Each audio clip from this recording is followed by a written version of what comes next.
besarnya potensi pasar industri kecantikan membuat usaha di bidang ini tumbuh subur. Hal ini mendorong produsen lokal untuk berinovasi, membuat produk dan menyediakan layanan kecantikan yang terbaik. Dan untuk membahas potensi dan tantangan berbisnis di bidang kecantikan, sudah bergabung bersama kami Ibu Yeti Chandra, Chairwoman of Derma Aesthetic Group. Halo Ibu Yeti, apa kabar? Iya, halo.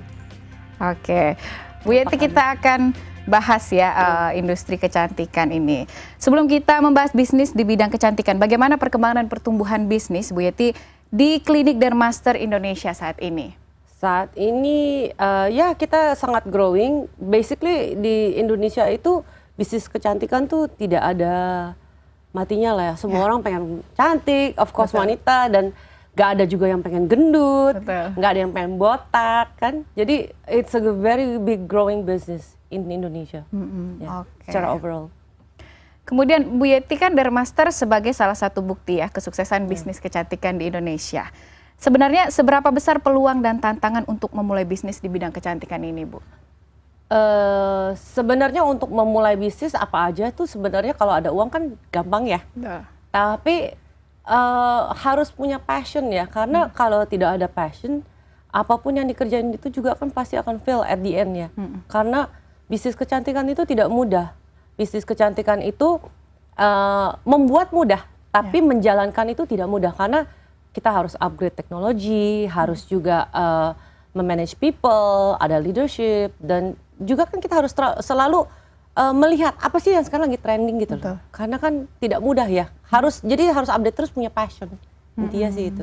Kemudian ada tantangan lain mungkin Bu Yeti? Sekarang kan industrinya semakin berkembang, kemudian ada industri-industri lain yang juga sekarang bertumbuh ya Bu di Indonesia.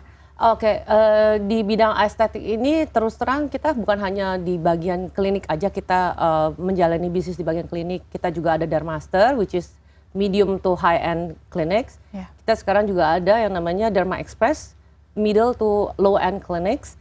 Ya kita supaya semua wanita itu bisa cantik di Indonesia. Jadi kita membuat harganya tuh lebih terjangkau. Selain itu kita juga ada bisnis medical distribution di Indonesia. Jadi saya melihat itu di Indonesia tuh dokter-dokter Indonesia tuh pintar sekali sebenarnya. Pintar banget, cuman kekurangan training kita. Jujur, kita tidak kalah sebenarnya sama luar negeri. Jadi medical distributor inilah terlahir.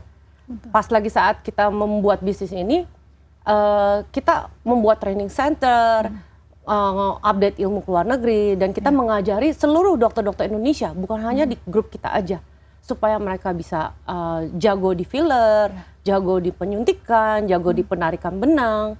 Karena setelah kita menjalani ini berapa tahun, 3-4 tahun ini ya, ternyata kita nggak kalah loh sama luar negeri. Kalau boleh dicek, kemarin saya baru lihat statistik dari pemerintah ya, banyak sekali orang Indonesia menjalankan estetik itu tidak perlu keluar negeri lagi.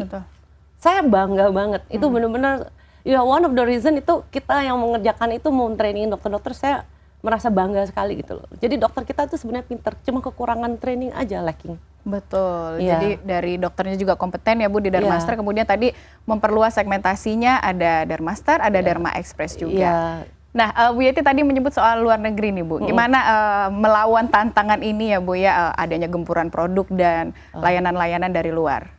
Oke, gempuran produk sebenarnya pasti banyak lah. Dunia itu kan fighting ya, semua country itu selalu pengen menjadi the best gitu. Indonesia nggak kalah. Yang paling penting kita itu dokter-dokternya harus terbuka. Terbuka dalam arti kata gini loh, jangan malu untuk belajar lagi. Yang namanya dunia estetik itu kan, even kayak namanya SPKK atau bedah plastik ataupun estetik dokter, itu semua mereka harus tetap belajar. Jadi jangan malu untuk belajar, itu intinya. Kalau kita belajar, kita nggak akan kalah kok. Tidak akan kalah apapun juga. Kita contohnya nih, saya lately itu baru ketemu satu orang Indonesia kerja di Switzerland.